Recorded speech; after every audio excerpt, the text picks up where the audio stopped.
باقی ایک سوال ہے جو بہت تفصیلی موضوع ہے یہ، اور چونکہ اتنا زیادہ عوامی نہیں ہے، تھوڑا سا علمی اور تحقیقی ہے، اس لیے بیان بھی کم کیا جاتا ہے۔ وہ یہ ہے کہ امام حسن علیہ السلام کے پاس جو مال تھا وہ کہاں سے ان کے پاس آیا۔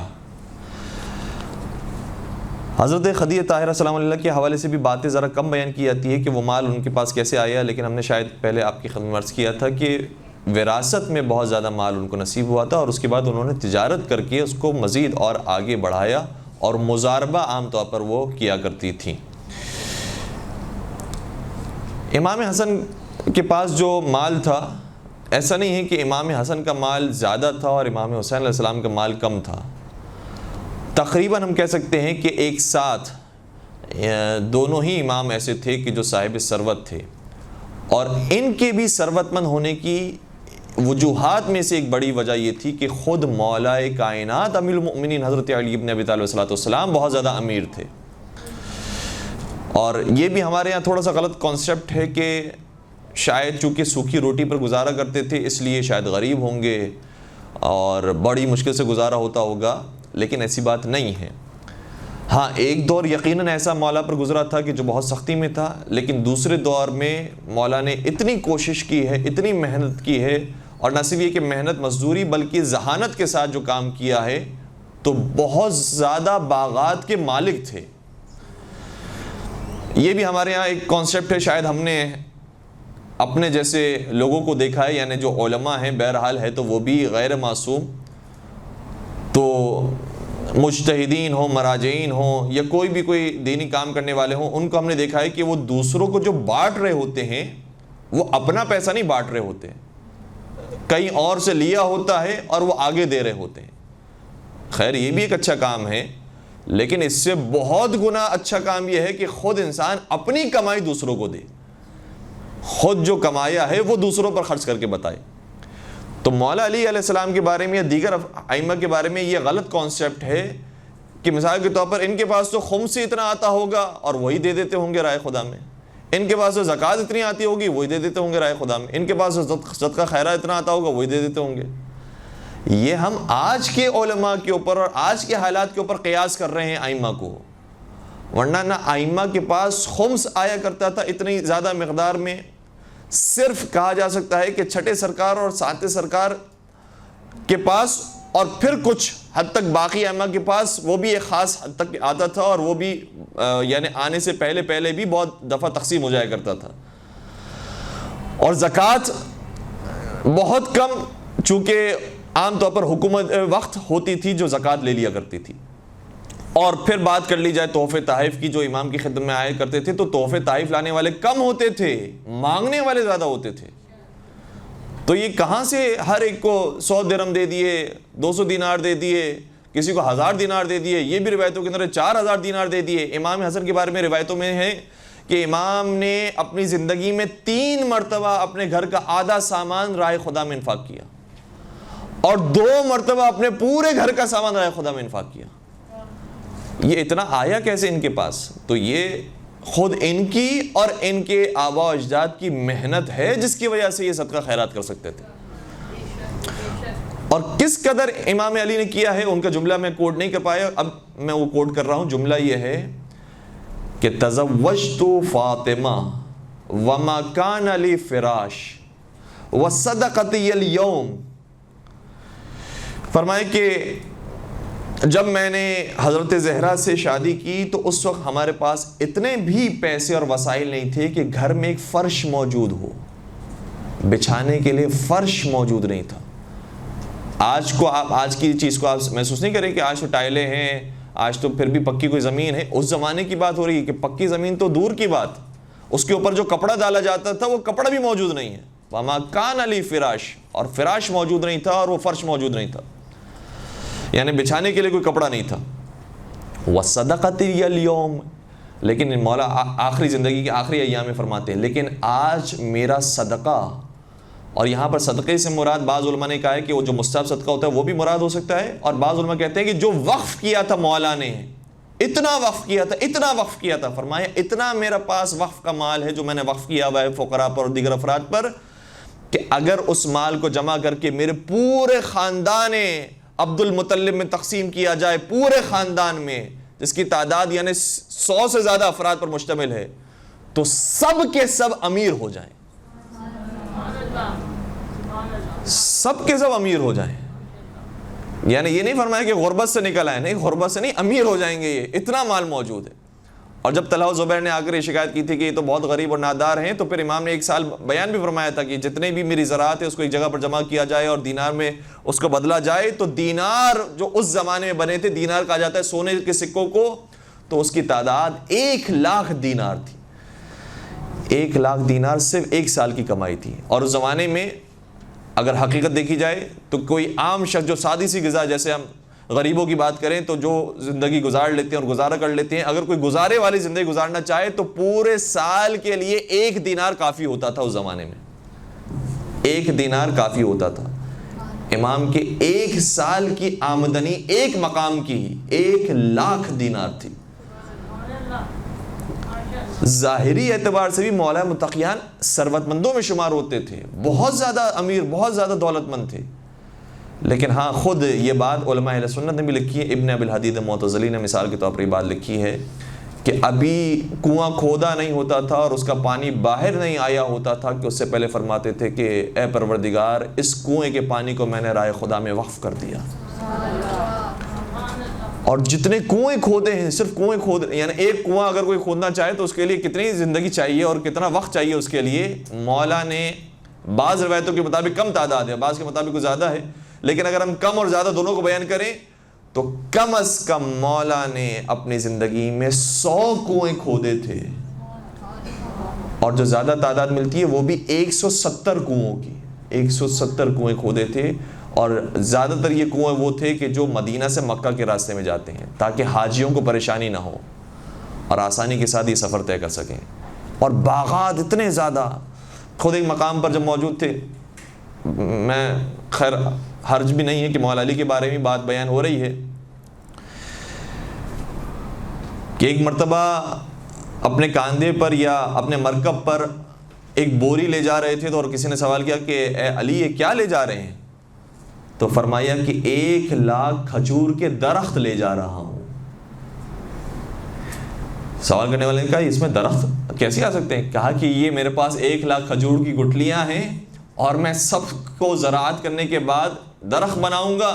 اور امام باقر علیہ السلام ظاہر نے گواہی فرماتے ہیں کہ ہمارے جد نے جتنے بھی یہ بیج بوئے تھے سب سے درخت نکلا. اس طرح سے باغات تیار ہوئے. اور ینبع نامی پورا مقام اور پورا شہر، آج بھی آپ سرچ کریں انٹرنیٹ پر، بہت آسان ہے. مدینے سے ایک فاصلے پر جہاں سے ایک دریا بہتا ہے، اس جگہ پر امام نے ملکیت کچھ تحفتاً پیغمبر اکرم سے ملی تھی، چونکہ پیغمبر اکرم نے سبھی صحابہ کو دی تھی، ایسے نہیں کہ اسپیشلی سے مولا علی کو دی ہے، تمام اصحاب کے درمیان تقسیم کی تھی. لیکن کام کیا ہے ان زمینوں پر تو صرف مولا علی علیہ السلام نے کیا. اور اتنا کام کیا، اتنی زراعت کی، اتنے اس کے اندر درخت لگائے کہ ایک احتمال یہ ہے، جو ایک بہت بڑے استاد نے ہمارے یہ احتمال دیا، کہا کہ سمندر یا دریا کے اس پار پہلے پرندے اور طوطے جایا کرتے تھے، چونکہ وہ اس پار افریقہ لگتا تھا اور افریقہ کے جنگلات مشہور ہیں. لیکن امام کے ان باغات کی وجہ سے یہ باغات اتنے سرسبز ہو گئے کہ ان پرندوں کے موسم کے وقت وہ پرندے پھر افریقہ جانے کے بجائے امام کے شہر ینبع کی طرف آیا کرتے تھے. اور وہاں پر پرندوں کے چہچہانے کی وجہ سے اور طوطوں کی جو آواز نکالی جاتی ہے، وہ باغ باغ کی آواز نکالتے ہیں جو عربی زبان میں لکھا جاتا ہے، اس کی وجہ سے ینبع کے شہر میں سے بعض علاقوں کا نام بغی بغا پڑ گیا. بغی بغا، اور پھر بعد میں جا کر بغی بغات بھی اسے کہا گیا. اتنی زراعت، اتنی محنت مزدوری، اتنا کام کیا ہے مولا متقیان نے. تو ایک بہت بڑا حصہ وراثت میں امام حسن اور امام حسین کو نصیب ہوا.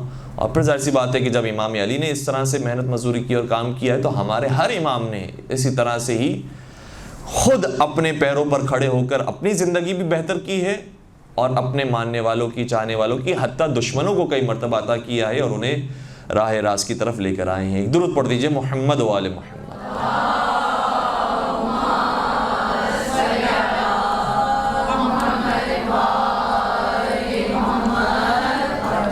بس زیادہ وقت نہیں ہے، ہم دو باتیں بیان کرنا چاہتے تھے مولا متقیان کے بارے میں، اسے ہم بہت جلدی آپ کی خدمت عرض کر رہے ہیں۔ ایک بات یہ ہے کہ مولا متقیان کا علم تو مشہور ہے، باب مدینۃ العلم ہے۔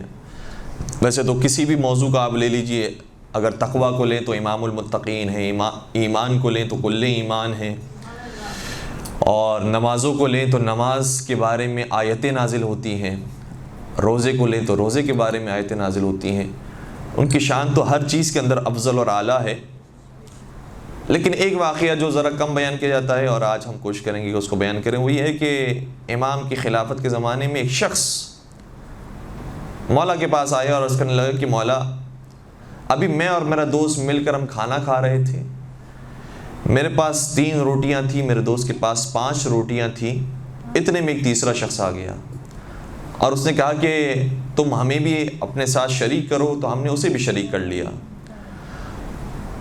تو جب ہم نے اسے شریک کر لیا تو اس نے بھی کچھ روٹیاں کھائی۔ جب وہ جانے لگا تو ہم تو سمجھ رہے تھے کہ جیسے فری میں کھانا کھا کے جائے گا، لیکن جب وہ جانے لگا تو وہ 8 درہم رکھ کر گیا۔ درہم کہا جاتا ہے چاندی کے سکوں کو۔ تو میں نے کہا کہ میرے یہ 3 درہم ہونے چاہیے، بلکہ میرے 4 درہم ہونے چاہیے، کیونکہ میں نے بھی اپنی ساری روٹیاں رکھ دی ہیں، اور میرے دوست جس کی 5 روٹیاں تھی اس نے بھی کہا کہ نہیں 4 درہم نہیں 5 درہم میرے ہونے چاہیے، 4 اگر تقسیم کر لو گے تو یہ تو ٹھیک نہیں ہے، تمہاری 3 روٹیاں تھیں، میری 5 روٹیاں تھیں۔ میں نے کہا نہیں 4 درہم تقسیم ہونے چاہیے۔ اب آپ بتائیے کہ کیا میرا حق 4 درہم کا بنتا ہے یا 3 درہم کا بنتا ہے؟ امام نے پہلا جملہ ارشاد فرمایا کہ کیا دنیا کے مال میں اتنا لڑ رہے ہو؟ تمہیں کیا ہو گیا ہے؟ 1 درہم کی خاطر تم میرے پاس آئے اور یہ مسئلہ لے کر آئے ہو کہ میرے 3 درہم بنتے ہیں یا 4 درہم بنتے ہیں؟ جتنا وہ دے رہا ہے تم اسی کو لے لو، یہی تمہارے حق میں بہتر ہے۔ کہا کہ نہیں اے علی، آپ سچائی کے ساتھ انصاف کے ساتھ فیصلہ کریں، جو آپ فیصلہ کریں گے وہ منظور ہوگا۔ امام نے فرمایا ہو سکتا ہے کہ تجھے اس کا نقصان ہو، کیا تو چاہتا ہے کہ میں انصاف کے ساتھ فیصلہ کروں؟ عرض کرنے لگا کہ یا امیر المومنین، آپ جو فیصلہ کریں گے وہ میں خوشی خوشی قبول کروں گا۔ امام نے پھر فیصلہ فرمایا اگر تیری 3 روٹیاں تھیں اور تیرے دوست کی 5 روٹیاں تھیں اور تیسرا شخص بھی آ گیا جو تمہارے ساتھ شریک ہو گیا، تو اس کا مطلب یہ ہوا کہ تم 3 لوگ تھے اور تمہارے پاس 8 روٹیاں تھیں، ہر روٹی کو تم 3 حصوں میں تقسیم کرو۔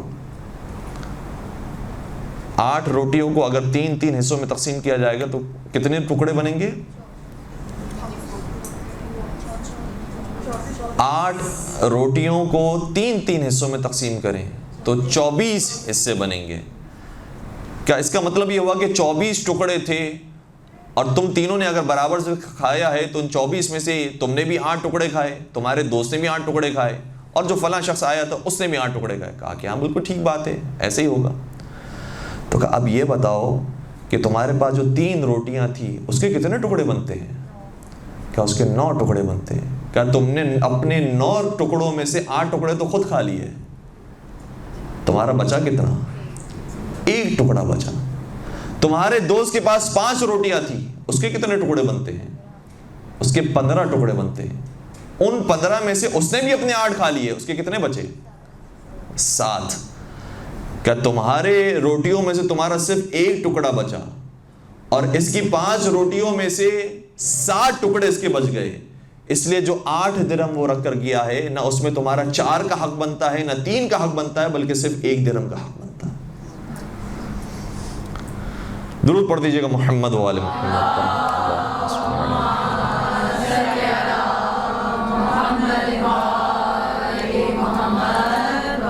اس واقعے کو پڑھنے کے بعد کبھی کبھار یہ دل چاہتا ہے کہ یہ جملہ اپنے آپ سے کہا جائے کہ پروردگار، ہم بھی کبھی کبھار یہ سمجھ رہے ہوتے ہیں کہ ہم نے جو عبادتیں کی ہیں، جو نماز پڑھی ہے، جو روزے رکھے ہیں، اس میں بڑا ہمارا حق بنتا ہے۔ پروردگار ہم سے عدل سے کام نہ لینا، ہم سے فضل سے کام لینا۔ پھر مولا متقیان کی جو فضائل ہیں اس کو بیان کرنے کے لیے واقعات تو بہت سارے ہیں، لیکن ایک صاحب نے، ابو مسعود رازی، سنی تھے پھر شیعہ ہو گئے، اصفہان میں انہیں مجلسیں پڑھنے، ان کو درس دینے کے لیے بلایا گیا، ایک مسجد ان کو دی گئی تھی، اور کہتے ہیں کہ اصفہان کے لوگ جو شیعہ ہوئے ہیں وہ اس شخص کی وجہ سے ہوئے ہیں، ورنہ اصفہان مشہور تھا اہل سنت کے نام پر۔ آج آپ شاید سوچ بھی نہیں سکتے کہ اتنے شیعہ مدارس، اتنے شیعہ حوزے موجود ہیں، اتنے شیعہ آبادی وہاں پر موجود ہے کہ انسان سوچ نہیں سکتا کہ کیا یہ پہلے سنی شہر رہ چکا ہے۔ لیکن نہ صرف یہ کہ سنی شہر تھا بلکہ مرکز سنیت تھا، یہاں سے اہل سنت پروان چڑھتے تھے۔ لیکن اس عالم نے جو پہلے سنی تھا اور شیعہ ہو گیا، اس نے اس شہر کو شیعہ بنایا ہے۔ کیسے بنایا؟ جب یہ حاضر ہوئے ان کے دل میں بڑا درد تھا کہ امام علی بہت مظلوم ہے، لوگوں نے ان کے فضائل کی قدر نہیں کی۔ کیوں قدر نہیں کی؟ کیونکہ ان کے بڑوں کو مارا تھا علی نے، کیونکہ ان کے بزرگوں سے علی کا مقابلہ رہا ہے، اس لیے لوگوں نے علی کی قدر نہیں کی۔ چاہا کہ مولا علی کے فضائل کو بیان کریں، لیکن کیسے بیان کریں؟ مصائب کو بیان کریں، لیکن کیسے بیان کریں؟ جنگوں کو بیان کریں، کیسے بیان کریں؟ کچھ بیان نہیں ہو سکتا۔ ایک طریقہ گویا پروردگار عالم نے ان کو عطا کیا، اور یہ توفیق پروردگار ہر ایک کے شامل حال کرتا ہے، اور ہم دعا بھی مانگتے ہیں کہ پروردگار ہمارے شامل حال فرما، کہ جو طریقہ اور راستہ ہمیں سمجھ میں نہیں آ رہا تو ہمیں وہ راستہ کھول کر بتا کہ ہمیں ایسے معاشرے میں کیسے ہدایت کرنی چاہیے۔ انہوں نے ایک دن آئے اور کہا کہ میں آج ایک نبی اکرم کے صحابی کا ذکر کرتا ہوں کہ جن کی نمازیں ایسی تھیں، اور نمازوں کے بارے میں اتنی باتیں بیان کی کہ وہ جب نماز پڑھتے تھے تو بہت گریا کرتے تھے، نماز پڑھتے تھے تو اتنا گریا کہ وہ گریا کرتے کرتے گویا دنیا سے رخصت ہو جاتے تھے اور بے ہوش ہو جاتے تھے، اور ایسی نمازیں کہ ان کی شان میں آیتیں اترتی تھیں۔ ایک دن نماز کے اوپر گفتگو کی کہ وہ صحابی ایسے تھے، دوسرے دن آئے پھر روزے پر گفتگو کی، کیا ان کے روزے ہوتے تھے، خود بھوکے رہتے تھے لیکن لوگوں کو کھانا کھلاتے تھے، ان کے روزے پر گفتگو کی، وہ صحابی اتنے عظیم صحابی تھے۔ تیسرا دن آیا ان کے جہاد پر گفتگو کی، تو جہاد پر ان کے بڑے فضائل بیان کیے، لیکن صحابی کہتے تھے نام نہیں بتاتے تھے کہ میں کس صحابی کا ذکر کر رہا ہوں، کہتے رسول اللہ کے کیا صحابی تھے وہ، اور لوگ بڑے شوق سے سن رہے ہیں کہ بھائی کسی صحابی کا ذکر ہو رہا ہے، واہ واہ ہو رہی۔ کرتے رہے یہاں تک کہ 4 سال گزار دیے۔ میر انیس نے ظاہر نہیں کہا تھا نا کہ کیا وہ پہلا مصرع تھا،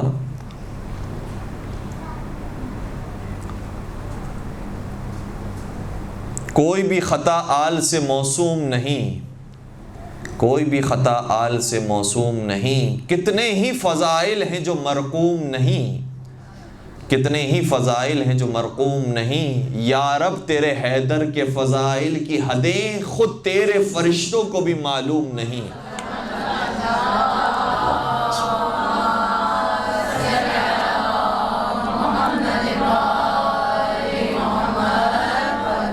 اور واقعاً اتنے ہم نے فضائل سن لیے ہیں، اتنے بیان کر دیے ہیں، لیکن اب بھی اگر ہم کتابوں کی طرف دیکھتے ہیں تو پتہ چلتا ہے نہیں، یہ روایت تو ابھی بھی بیان نہیں ہوئی، یہ بات تو ابھی بھی بیان نہیں ہوئی ہے۔ اور یہ تو وہ فضائل ہیں کہ جو ڈائریکٹ مولا علی کے فضائل ہیں، ورنہ اگر ہم باقیوں کا ذکر کریں، یعنی اگر ہم ملانا شروع کریں، آدم علیہ السلام کون تھے اور علی کون ہے، نوح علیہ السلام کون تھے اور علی مرتضیٰ کون ہے، ابراہیم کا صبر کیسا تھا اور علی مرتضیٰ کا صبر کیسا ہے، اگر ہم اس طرح سے مقایسہ کر کے بیان کریں تو صدیاں گزر جائیں گی اور حضرت علی کے فضائل مکمل نہیں ہوں گے۔ اور ہے بھی بات یہی، نبی اکرم نے بیان فرما دیا تھا۔ تو یہ 4 سال گزار کر اس طرح سے فضائل بیان کرتے رہے، اور یہ شاید اور بھی بیان کر سکتے تھے، لیکن لوگوں نے بھی معلوم کرنا شروع کیا کہ بھائی یہ کس کے فضائل ہیں، یہ کون سا صحابی ہے جس کا آپ نام بھی نہیں بیان کرتے ہیں، ہم نے کبھی نام بھی نہیں سنا، یا پہلے ہیں یا دوسرے ہیں یا تیسرے ہیں یا فلاں ہے یا فلاں ہے، کون ہیں، نام تو بتائیے۔ تو انہوں نے بڑا کھینچ کر جب بہت اصرار ہو گیا تو ایک دن انہوں نے اعلان کیا کہ کل کی مجلس میں اور کل کے درس میں بات بیان کروں گا کہ یہ کون سا صحابی ہے جس کے فضائل ہیں۔ پورے شہر میں بات پھیل گئی کہ ہمارے آج استاد، ہمارے آج مولوی صاحب بیان کریں گے، کل بیان کریں گے کہ یہ کون سے صحابی کے فضائل ہیں۔ جب میں غفیر آ گیا سننے کے لیے، اور اتنی بڑی تعداد کی کہ لوگ گویا ایک کے اوپر دوسرا گر رہا ہو، اتنا بڑا جب میں غفیر تھا۔ نہ جانے کون سی مناسبت تھی، ظاہراً شاید رمضان ہی کے ایام تھے جس میں انہوں نے یہ بات کھولی۔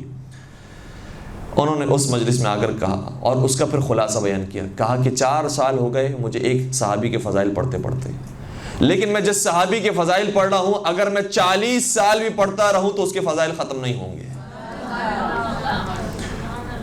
اور کہا کہ اس کی نمازوں کا تم نے ذکر سن لیا، نمازوں کا خلاصہ ایک جملے میں بیان کیا، روزوں کا خلاصہ، حج کا خلاصہ، جہاد کا، زکوٰۃ کا، ساری چیزوں کا خلاصہ ایک ایک جملے کے اندر بیان کیا، پورا خلاصہ اس صحابی کے اس مجلس کے اندر بیان کیا. کہا کہ جانتے ہو کہ جس کے فضائل پڑھ پڑھ کر میں تمہارے سامنے یہ بیان کرنے پر مجبور ہو رہا ہوں، اور تم سن سن کر اصرار کر رہے ہو مجھ سے کہ بتاؤ کہ وہ کون سا صحابی ہے. وہ کوئی اور نہیں، مظلوم تاریخ، ہمارا اور آپ کا مولا اور آقا، امیر کائنات، امیر المؤمنین، حضرت علی ابن ابی طالب علیہ الصلاۃ والسلام.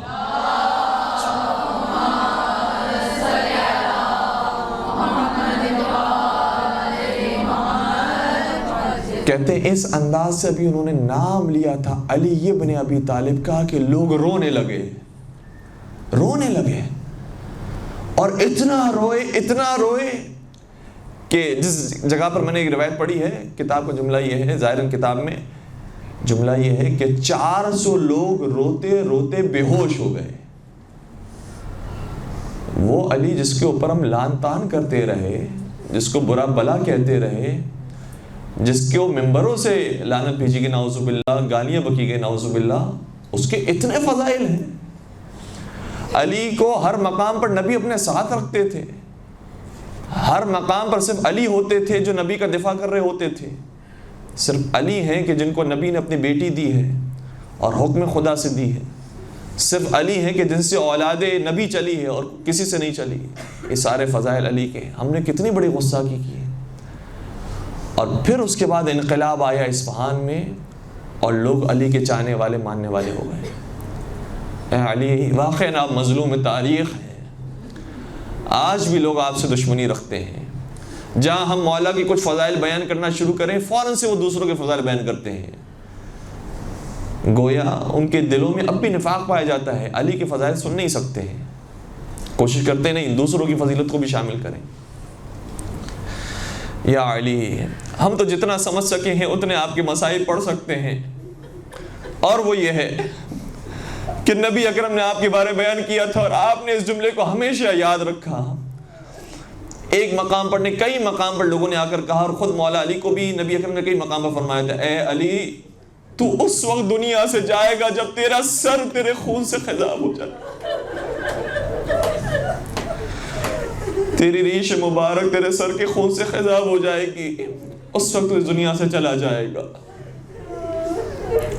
کئی مرتبہ میرے مولا مریض ہوئے، بیمار ہوئے، لوگوں نے کہا کہ خدا نہ کرے آپ کا انتقال ہو جائے. میرے مولا فرماتے نہیں، میرے رسول نے فرمایا تھا علی تو اس وقت تک نہیں جائے گا جب تک تیرے خون سے تیری داڑھی خضاب نہ ہو جائے. مجھے میرے رسول پر یقین ہے میری اس مرض میں موت نہیں آنے والی. کئی مرتبہ فرمایا، لیکن عزاداروں رمضان آ گیا اور پھر وہ تاریخ آ گئی جب میرے مولا پر نماز کی حالت میں ابن ملجم نے ضربت ماری، اور یہ ضربت ایسی تھی کہ جس کے خون سے محراب رنگین ہو گئی، شیاطین کی دنیا تو رنگین ہو گئی، لیکن اہل تقوی پرہیزگاری کی دنیا تاریک ہو گئی. عزاداروں روایت کا جملہ یہ ہے، جب ابن ملجم کو پکڑ کر لایا گیا، اس وقت شہزادی ام کلثوم بھی موجود تھی، مولا علی موجود ہے، امام حسن امام حسین موجود ہے، مولا غازی عباس موجود ہے، پورے حجاب کے ساتھ بی بی موجود ہوں گی. لیکن بی بی نے جلال کے عالم میں کہا، اے ابن ملجم، تجھے معلوم نہیں یہ امیر مومنین ہے، یہ امیر کائنات ہے. ابن ملجم غصاگی کرتے ہوئے جواب دیتا ہے، نہیں یہ امیر مومنین نہیں، یہ صرف تیرا باپ ہے. کہا کہ اچھا میرا باپ ہے تو تیرا بگاڑا کیا تھا، کیوں اسے اس طرح مارا ہے؟ اور مجھے امید ہے کہ میرے باپ کو شفا مل جائے گی.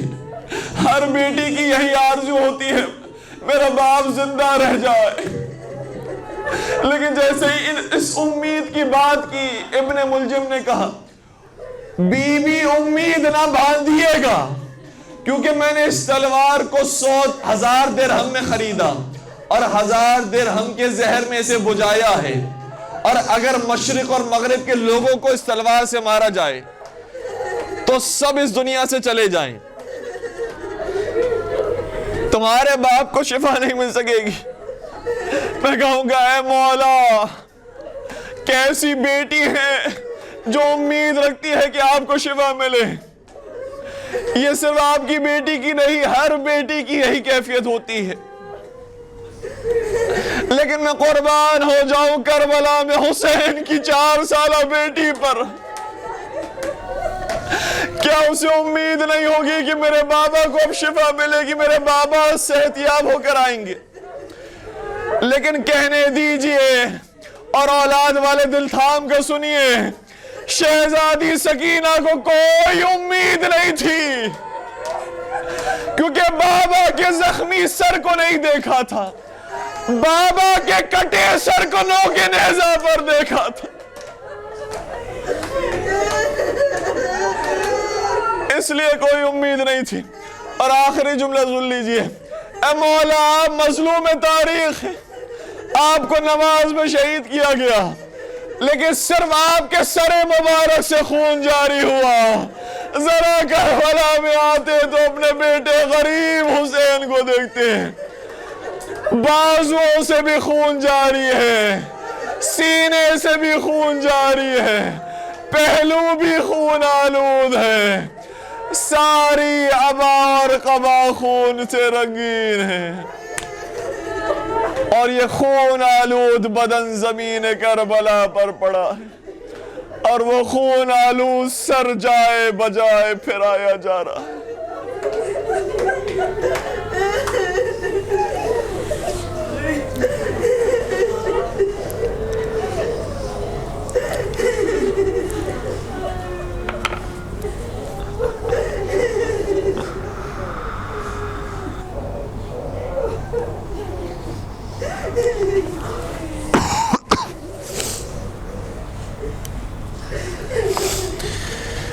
الا ولعنت اللہ علی القوم الظالمین وسيعلم الذین ظلموا ای منقلب ینقلبون. پروردگارہ ان آنسو کو رومال حضرت سیدہ کائنات میں جگہ نصیب فرما، ان آوازوں پر اپنی رحمت نازل فرما. پروردگارہ اس قلیل سی عبادت کو اپنی بارگاہ میں قبول فرما، ہمارے گناہ کبیرہ و صغیرہ کی مغفرت فرما، ہمارے مرحومین کی مغفرت فرما. پروردگارہ محبت اہل بیت کے ساتھ جینا اور مرنا نصیب فرما، قرآن اور اہل بیت کے دامن سے ہمیشہ متمسک رہنے کی توفیق نصیب فرما.